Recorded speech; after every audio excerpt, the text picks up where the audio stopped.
watching. Tell me we're watching. We're ready. All right. 5, 4, 1. Stand up here. Like it. Last sales meeting of 2020. It's been a good year, hasn't You know, it? you were counting down the days for a while there, where you were saying we're 6 weeks closer, or 12, or there was some countdown we had early in the pandemic. Oh. But that was so long ago. It feels long ago, I know. I don't even remember that. Yeah. Oh, Wow. man, I did not like the lockdown. Whew. That was tough. But we made it through it. You got the antibodies. You're good. I'm feeling good. That's great. Yeah. All right, so last sales meeting in 2020. So I saw this quote from J.P. Morgan. I think he did okay. He was a Morgan's reasonably alright. successful guy, I think. And there's one word that jumped out at me, and so I highlighted it. But it said the first step toward getting somewhere is to decide you're not going to stay where you are. And I thought, you know, we're spending so much time just kind of, you know, trying to get to the next day. It feels like just rearranging our schedules, rearranging our routines over these last several months, that sometimes we got to stop and take a minute to think about what's next and to think about 2021. But so much of it has to do with your mindset, right? And getting to the point where you really can decide where you want to go, but also deciding that if you want to get somewhere, you gotta move from where you are. You're going to do some little planning, aren't We're you? gonna do a business planning class today. Today. Yeah. All right. That's right. Can't So wait. It is exciting. So what are y'all grateful for? Come on, y'all. I'm not gonna ask Hunter first. Oh, thank you. You know, he's prepared. Despite the pandemic, I had a pretty good year, so Yeah. I'll take that. Will had a good year despite the pandemic. I think a lot of people had pretty good years despite the pandemic. Yeah. Who else? Connie, how was your year? Oh, amazing. Best year. I heard you got to do 2 refis. Or was it 3? I don't know. Yeah, couple. There's a couple of refis. I'm working Yeah. on that second one. You're working on the second one, trying to get it done. Yeah. If only rates could be low. I know, right? Anybody else? Zach, you got anything? Good year. Holidays always fun. Yes. Holidays See are that good. Zach Ofheim Christmas card. It was a good one. I know, first one. Down- Send it to the downstairs. office. If y'all Come send by. Christmas cards or holiday cards, Yeah, send drop them. one off at the office. We've got them on display here at 21st of it. So, There's no vaccine. What can we think for that? there's a vaccine. The first vaccine was administered yesterday. You might talk about that, or maybe not. Oh, it's part of Conley Corner. Don't you worry. Okey dokey. What are you grateful for, Hunter? Oh, Zach, I mean, I'm grateful for you leading these sales meetings, having the technology all set up, dialed in, and I'm excited to be here. Well, that's good. I'm super grateful for you. This is going to be a little sappy moment, but I've known you for 16, Yeah. 17 years, and this has been probably the coolest year in my career. Oh, And it's been really fun getting to work together and just kind of get our groove together. So so I got you a little gift. look at that. It's a bag. You can open it now if you want. It's nothing too crazy, but there's probably only one thing in there, just in case you're busy. There's one other thing in here? No, there should not be another. Oh. I think there's probably only one thing. You know, Man, I said I got you a gift, not 2 gifts. But That is awesome. Thank you. if you see Hunter, I remember watching when I was in my 20s, and I watched Hunter. I was with a also in my notebook. 20s. He would always bring a notebook to a meeting, and I used to never bring a notebook to a meeting. And I paid attention. I was like, huh, that guy's kind of successful. Maybe I should do what he does, and I should bring a notebook to a meeting. And he would make these like perfect little boxes with his to-do list, and then he would check them off. And I don't know if I've ever told you this, but I started doing that. I started making these. Journal. So Yeah. that can Can be for my check boxes. for your. It doesn't even have lines, so you have to make extra careful Perfect. check Yeah. boxes. So Perfect check boxes. happy Thank you holidays, so Merry much. Christmas, thank you. Thank you. That is unverklempt. So that is from Thistle Farms, and got 15% off, which is kind of fun. But today's the last day, so I actually just went on and got a bunch of stuff for my family, and they've got all kinds of good stuff, candles and stuff. Yeah. You know, Yeah. stuff they've got. I Stuff. can't even describe it, but it's great. So support a charity that we support, and Village 15, good Village through 15. today. Good through today. Today's the last day because today's the 15th. Yep. Yeah. So that's it. All right. So news. We've got some education. There's business planning today. We're gonna do it. I'm gonna be here in the 21st room. If anybody wants to stay in here, we got plenty of space. And then you can also zoom in. And then there's a monthly Boomtown scoop. This is just, you do have to register. This is not, I'm not doing this, but Boomtown's doing this. So if you want to learn a little bit more about Boomtown, kind of what the latest thing is, obviously this is the back end of our village site. You can do that. And then, and this is our last sales meeting of the year. So it does say sales meeting on the 29th. That's actually not correct. So we'll get that taken off. But we'll probably take a breather then. So Connolly Corner. Take us away. My. Zach, last sales meeting, and is the Conley Corner just going to mail it in and limp along to the holidays? No. Don't think so. No. We're going to bring it like Derrick Henry. We're going to bring it like Derrick Henry. And you know the Titans played this weekend, right? Yeah, they played the, may or may not have Googled this right before the sales meeting, the Jacksonville Jaguars. They did. That's Big win. And, I love Derrick Henry, just December football, Titans, playoff contention. Many of you also love the next slide. You won't know who this is, but he's our coach, Mike Vrabel. We need to approach our real estate business kind of like the Titans and Derrick Henry. Focused, prepared, aggressive. And with a mustache. And with a little mustache, I think he's. Anyway, exciting. We are just. This is mainly for Zach because the rest of you probably know the next slide. We're leading our division. We got the tiebreaker over the Colts. 3 games left.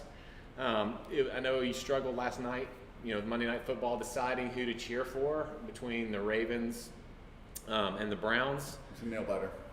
It was a nail biter, and we needed the Ravens to win, but in our core we hate the Ravens. They're like our big rival. We have flashbacks of of Ray Lewis, and but mathematically we needed the Ravens So to win. I'm and actually they not gonna lie. I didn't know the Titans were doing so well. You did not know that? No, because I hear people complain about like a game or two, and then I think, oh, it must just be a. It's the NFL, so you have weeks where it just doesn't. Everybody's good. So to be 9-4 is really good for good. us. Yeah.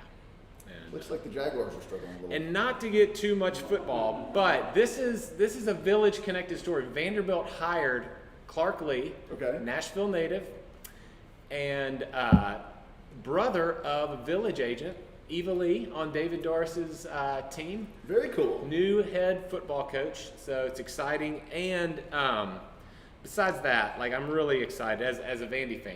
That's why I like the Titans so much. I've been a Vandy fan my whole life, and that's hard. That's a hard lot, especially in football, And so, but brighter days are ahead with Clark Lee. We can really learn from him. He says he has a reputation of connecting really well with his players. Yeah. It's how do you do that? There's really no secret, but he really starts with building a relationship and just saying you can't expect to enact any change in someone if they're not willing to hear you. If you don't have that kind of strong relationship built in. The other thing I really like about him is that he was a grinder. He was a walk-on football player at Vandy, played fullback, which is kind of an underappreciated blocking position a lot of the times. Gets in, graduates, wants to be a coach.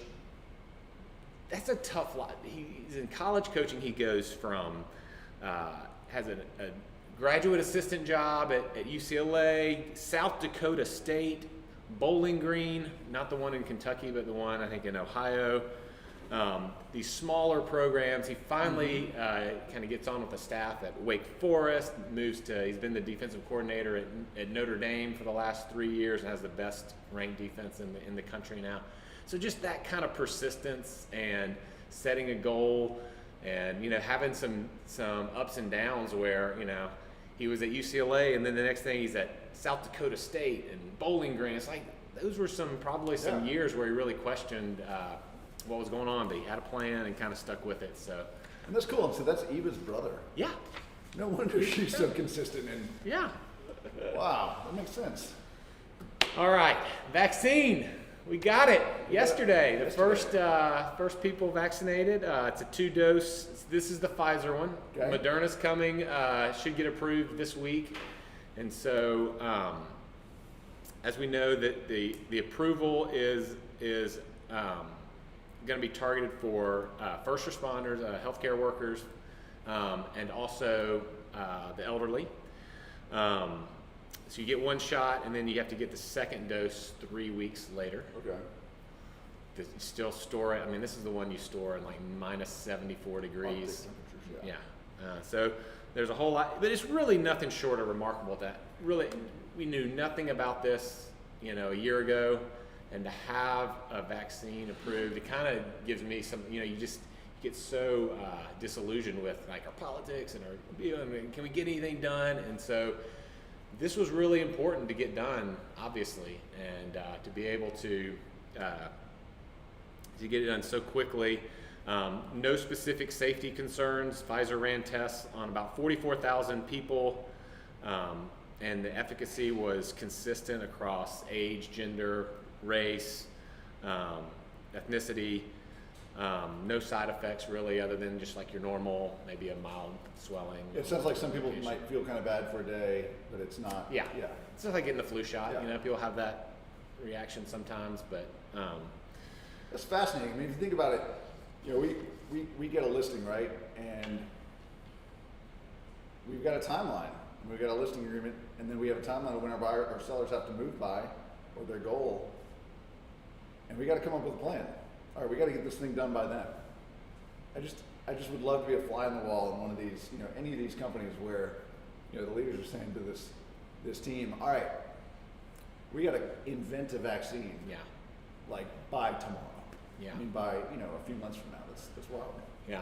It was also, I listened to a podcast recently, and back to kind of the persistence. Some of the research around the vaccine had been kind of fruitless research, not fruitless, but just stuff that hadn't come to market. It's just based on all this work, 20 years worth of the scientist's work, and he had learned so much around this that when this came up, he was able to leverage all that knowledge to help give it. So anyway, It's cool, and there's a lot of collaboration in this. I mean, it's kind of a good analogy too, right? We're all independent contractors.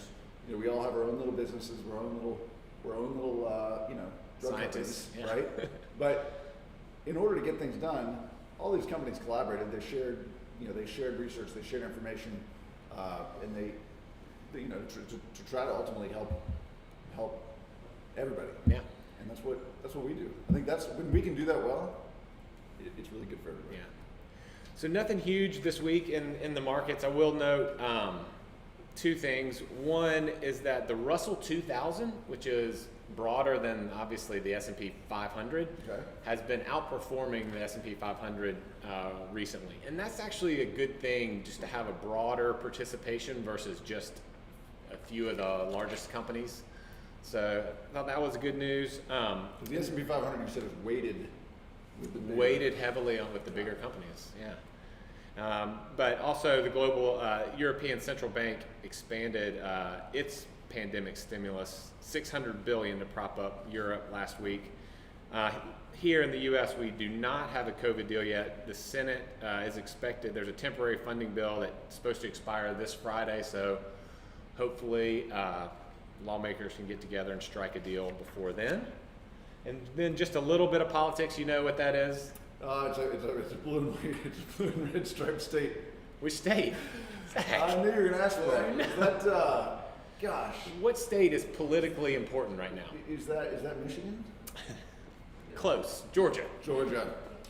It's really actually deceiving with the Yeah, lines. I know. I shouldn't do that to you, but it's so fun. Oh, we got the Panhandle. Yeah, there we go. Yeah, down there.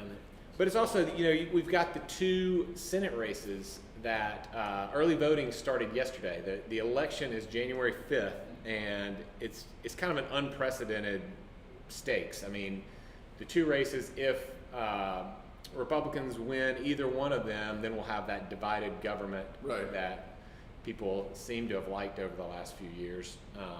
But if Democrats win both, then they'll have the presidency, the House, and the Senate, and you'll have a more progressive, political environment.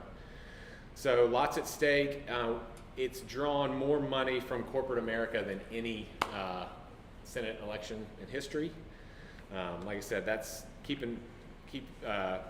watch for that. It's January 5th is that election. Early voting started today. This is kind of excessive headline, I thought, but interestingly, so about 2 weeks ago, Hewlett Packard, who was founded in Silicon Valley, announced they were moving to Houston. That's Hewlett Packard Enterprise, which is one of their big, it's a headquarters for,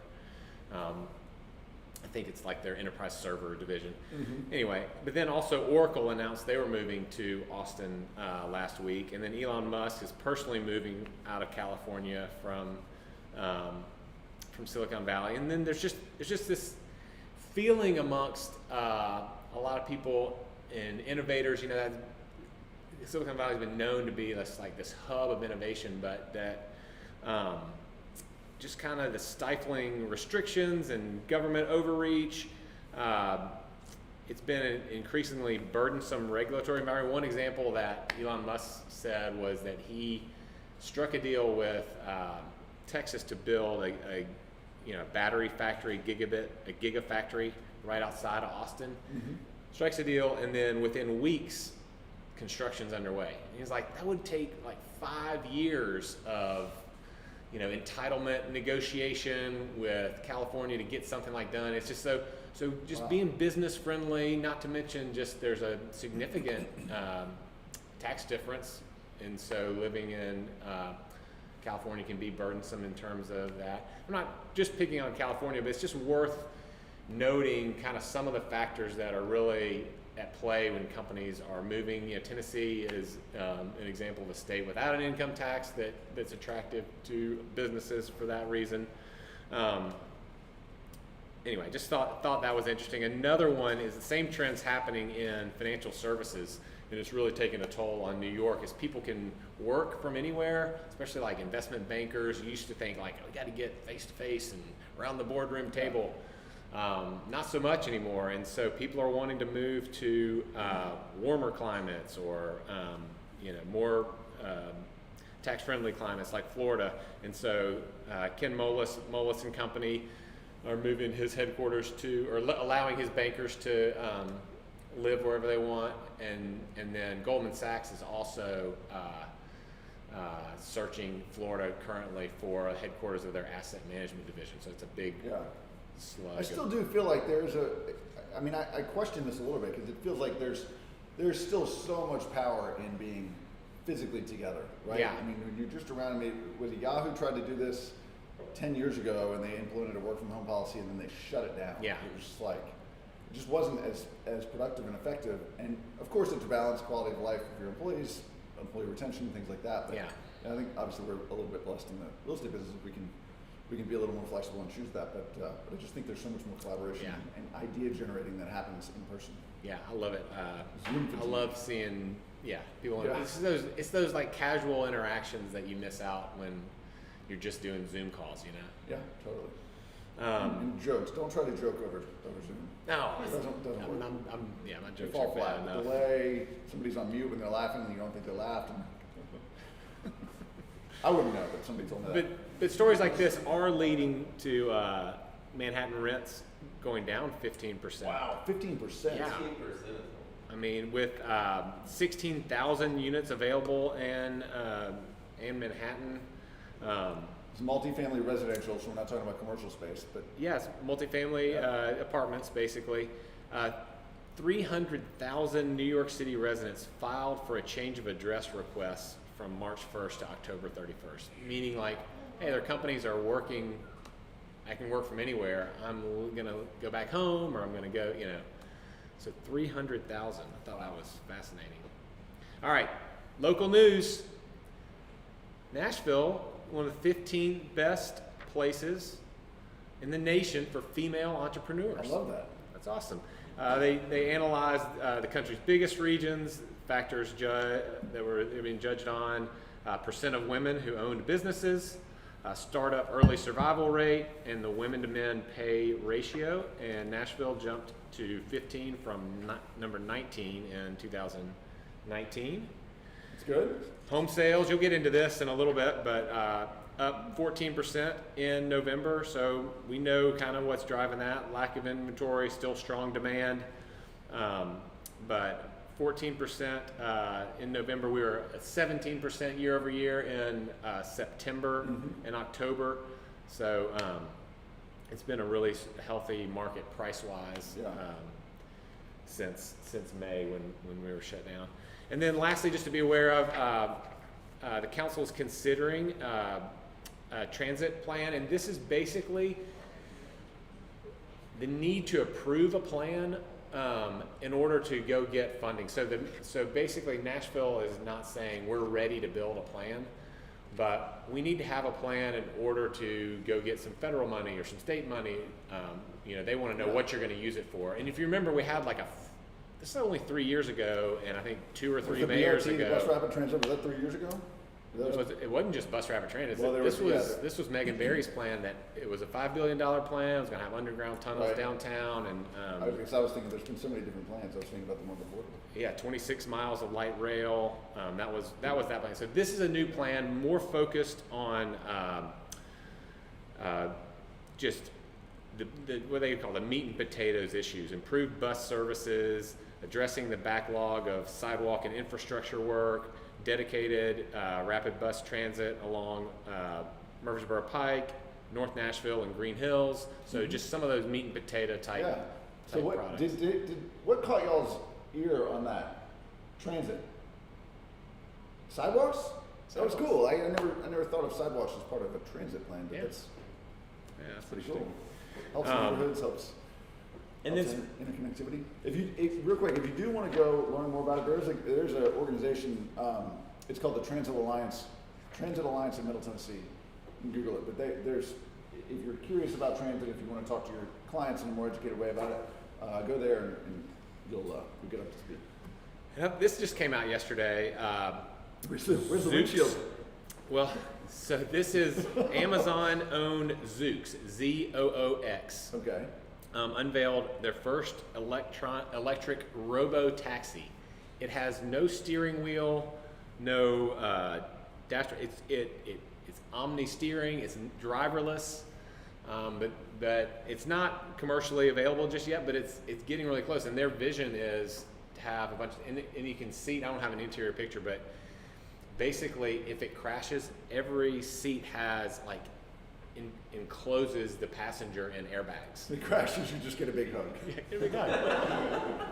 So is this on their campus, to take you from one building to the next? I wonder. This is gonna roll out commercially. It's gonna, you're tired of that awkward Uber conversation with your driver. You're not gonna have to have that here. Just hop in. It goes 75 miles an hour. The speediest. Can we go 17 miles an hour, please? 17, yes. Slow it down. But that's one reason, a $5 billion transit plan with tunnels and everything, transportation and public transportation could really change a lot in the next 10 years with stuff like this. I mean, if it becomes so much easier to get an Uber that looks like this, that's driverless, and you can just sit in and zip around. We need stoplights so we can just time everything perfectly. The cars cross over. Assuming it all works. Okay, a couple of I thought really interesting. Lao Tzu, how do you say this? It's Su? All right. An ancient Chinese philosopher, 6th century BC, contemporary of Confucius. Remember Confucius? Yeah. That was awesome. Watch your thoughts, they become your words. Watch your words, they become your actions. Watch your actions, they become your habits. Watch your habits, they become your character. Watch your character, it becomes your destiny. So imagine you have a friend with you 24/7 telling you things like, you're not smart enough, you're too ugly, you can't do that, you're not worth it. Like, would you enjoy the company of that friend? Probably not, right? Probably punch them in the nose. Yeah. So, but too often we're that friend ourselves, that inner voice that's just like critiquing us all the time. And so this is a good reminder. Watch your thoughts, watch your words to yourself.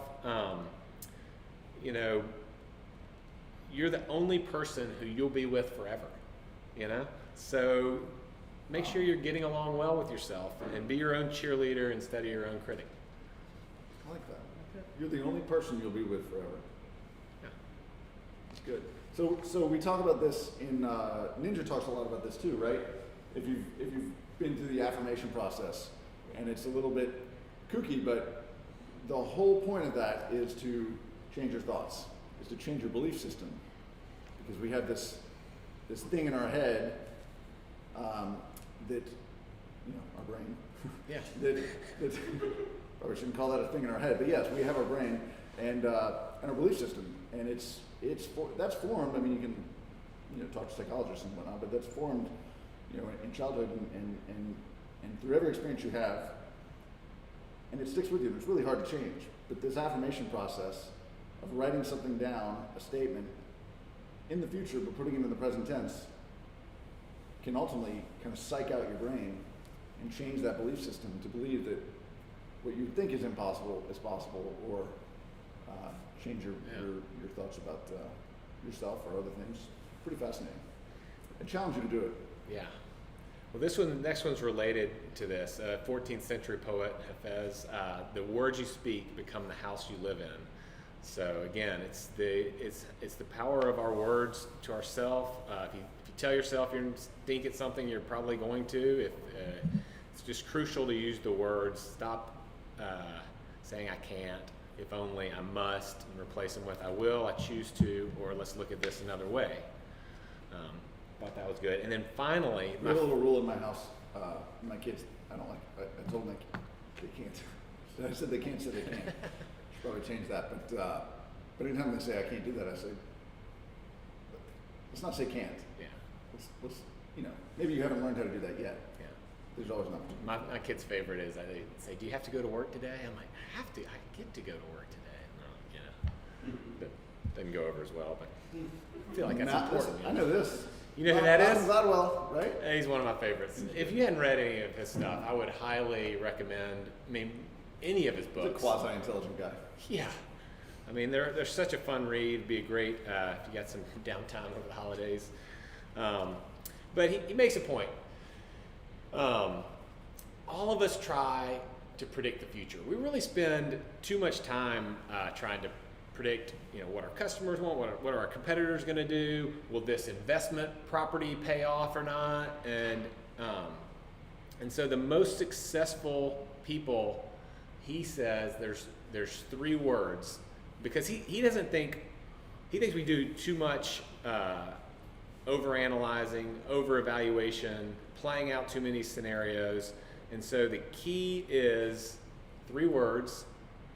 Hamlet was wrong. You remember Hamlet from Shakespeare? Shakespeare, yeah. Yeah. So he was a classic overthinker.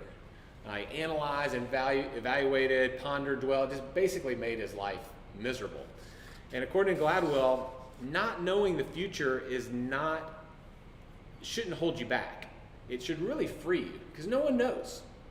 You make a hire, you really don't know if the person's going to turn out to be a great hire or not. You kind of go with your gut and go. You can do a ton of research and spend weeks, you know, back and forth, and still make the wrong decision. You can have a 20-minute lunch and get a good feeling, and probably your odds are just as good with the over-evaluation. He's talked a lot about that, I think, about some of his hiring processes, just individual, personally for him. So in a lot of ways, it should free us up. It's impossible to know how things are going to work out. Why worry? Why hesitate? Go ahead and take a shot, take a chance, do what you think makes sense. Like, doesn't say like abandon reason, you know, like do what you think makes sense, but just don't over analyze to the point where you're not doing anything, you know, like to the point where nothing's getting done.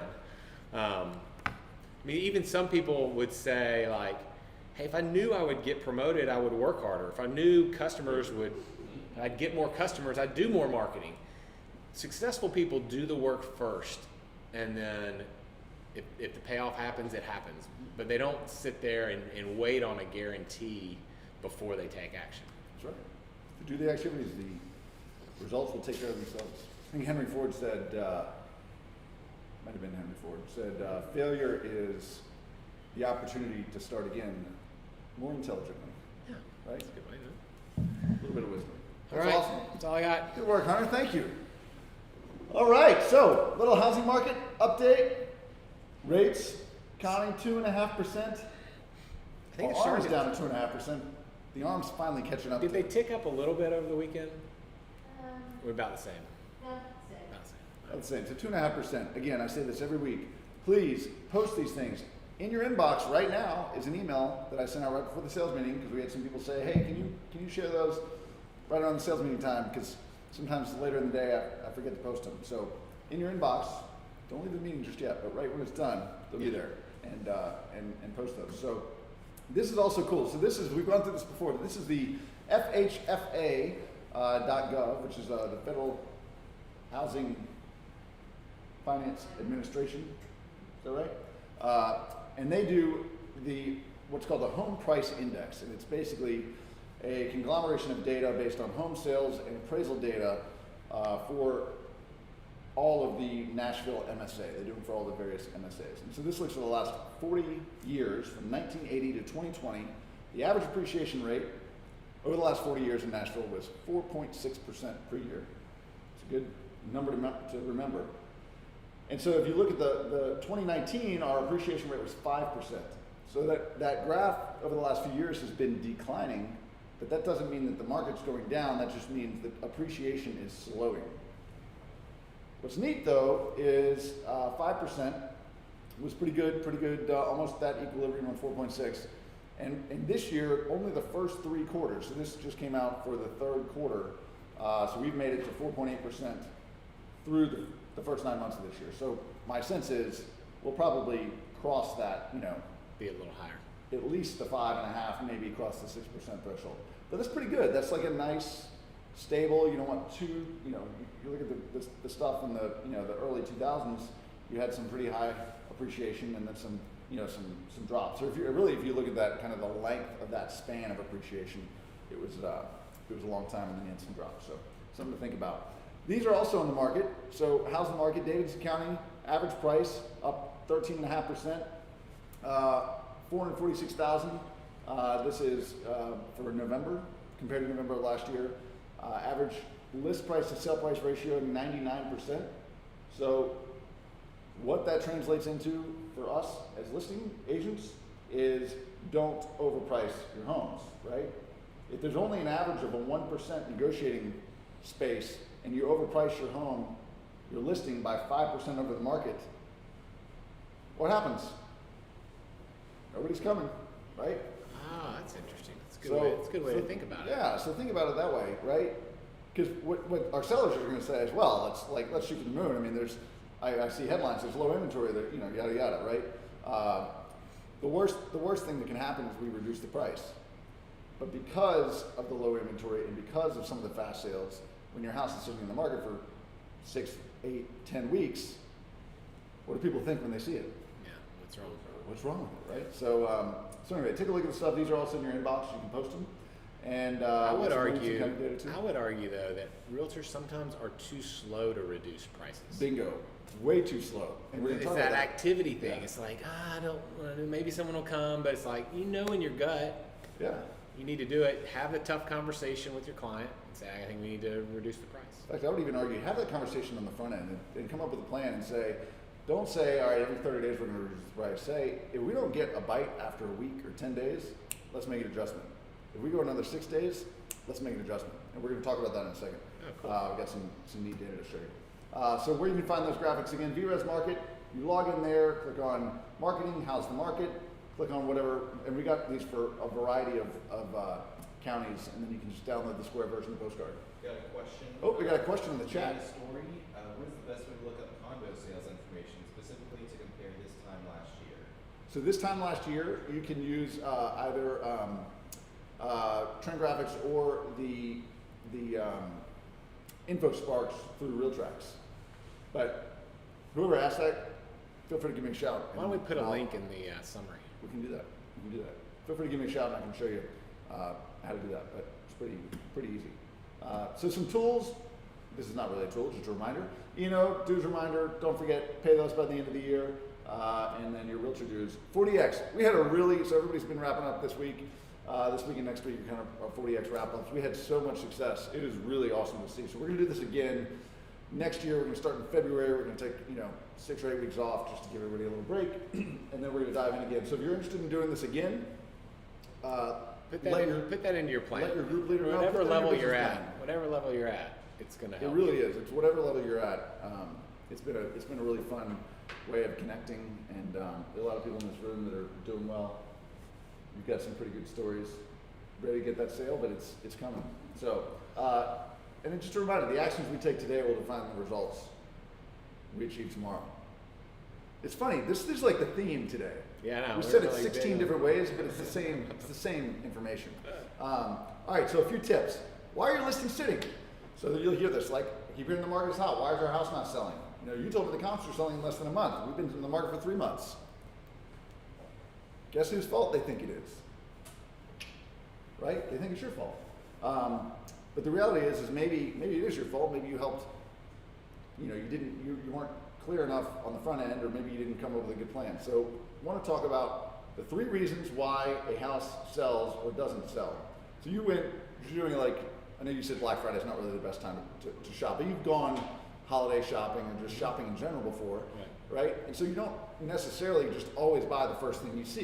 You try to understand, is this a good value? Right. That's why so many things on Amazon say $29.99 / Yeah. $28.49. Yeah. Like it just in red. It looks like it's a better deal. It's perceived value. That's a little bit of a Yeah. psych out, but you're always trying to figure out what that value is. And so what determines value in real estate is price, condition, location, right? So a buyer can only have the best of 2 of these, right?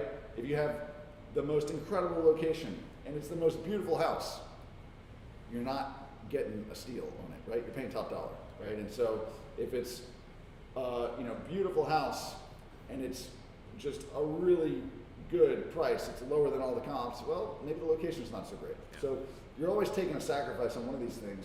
But as a seller, as a listing agent, we can't change the location, so we got price and condition to work with, and those are directly related to each other. So sometimes condition, you can do some updating in the kitchen, do some updating in the bathrooms, freshen up, staging, etc., and you can kind of increase that perceived value that way.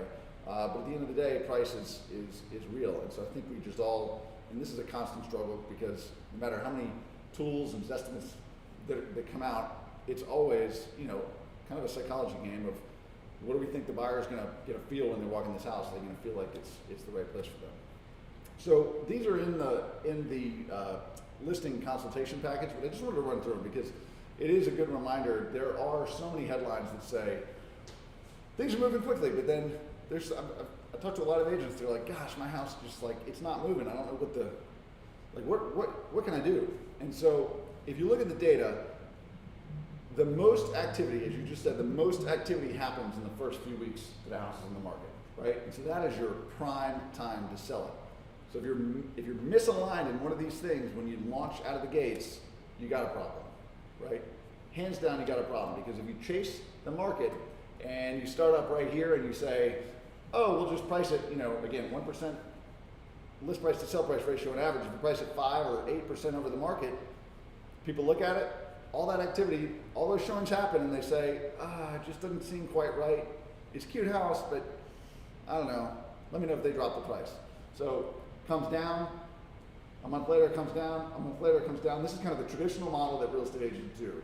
Like every 30 days, let's reevaluate, do a price reduction. And then you sit, and finally it's at the market value, and somebody looks at it and they say, "Gosh, this looks like a good value. Why hasn't it sold?" I'm going to buy it, but I'm going to make sure that I'm not being a sucker, and I'm going to get a good deal on it, so I'm going to lowball it. Right? And then you end up selling a house under market, not in the time when the seller wants it. So this is actual showing time data for the last 6 weeks for 2,567 listings. Interesting. Average number of showings per week in every single listing. So week 1 of the listing, an average of 3 showings. Week 2, an average of one showing, and it just goes down from there. This is real stuff. These are your listings. These are the market listings in Nashville right now. Yeah. This is what's happening. So if you decide to change the price later or change the condition later, you've missed your opportunity. So at that point, what do we do, right? So it's not over yet. So there are some tools. One, if you're going to change the price, change the photo. We're all guilty of click, click, click, seen it, seen it, seen it, seen it. Whoa, have I seen that one? Go get a new photo, change the photo. Maybe do some like some virtual twilight. You can go to boxbrowner.com, do a virtual twilight photo. Put a disclaimer on it. You can even do some virtual renovations. Put a disclaimer on it. You know, I've seen people where they've put what looks like a fence in the backyard or something. You know, put some trees and things in. Again, you've got to disclaim that stuff. It's a little bit questionable. RealTrax says you're not supposed to do edits to any photos, but this virtual staging stuff is so prevalent now. So just put a disclaimer on it. The send an e-blast. You can talk to Caitlin. You can do it yourself. Send an e-blast to all agents or all the agents in that price category. We can pull a list for you of every agent that is sold in that market in the last 12, 24, 36 months within that certain price range. So you're not just sending it to everybody. Post it on social media stories, etc. Boost. You can do another boost. If you go to Boost, go to the Boost website, you can get those emails when you have the listing. We boost those for you automatically. But if you want to do it again, you can do it again. And you can spend a little or a lot, depending on how much you want to do it and how many people you want to reach. Do a Matterport tour. I would do this on the front end, but if you need to do it on the back end, it's a great way. Sold 3 properties in the last 18 months, sight unseen, with this Matterport tour technology. And then I had a 4th one that bought it, contracted it, paid over list price, and then just walked in the inspection. So there's a risk of that. But 3 out of 4 ain't bad, right? Yeah. And then this is a good one that sometimes I feel like I'll say this to agents a lot, and then they kind of, their eyes light up. So this is probably my favorite one.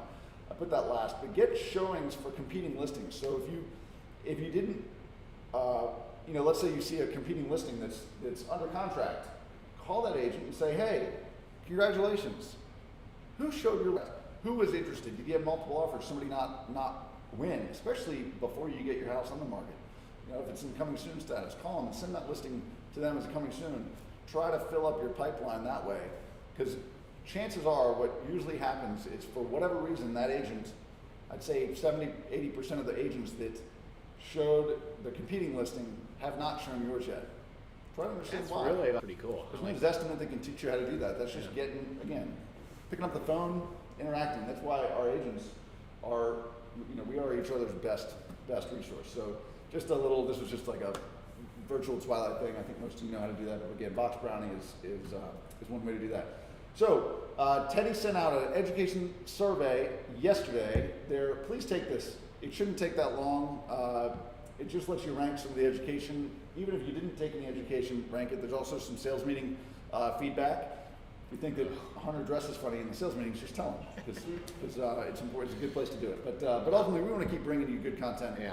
And He's done. I mean, and a lot of people have chipped in, but just kind of his leadership around it, I think Done a our really good education's really taken a really good job. step up in 2020. So we do a lot of things in store. So the broker team has been meeting, really trying to build up a good plan. Teddy's got this good education plan we're rolling out. We're gonna you know, fill in the gaps based on your survey results. We got 40X. We have some book clubs that are coming out, some marketing collaboration groups. Really, we're gonna just really hone in on some of these small groups, because they have been really successful. In-person sales meetings, we got more people coming. Obviously, as comfort allows and safety allows and vaccine allows, we want to be back. We've had really good attendance online. We've anywhere from 150 to 200 plus people logging in these every week. So that's been good. Access to more marketing tools that are coming. We got some broker-supported achievement platforms. Ultimately to help you be the best version of yourself, and then lots more. So business planning, after this meeting in about 10-15 minutes, we're going to start a business planning class. So tune in for that, and then if you haven't yet done so, enter your coming soon.com. We have any more questions or comments?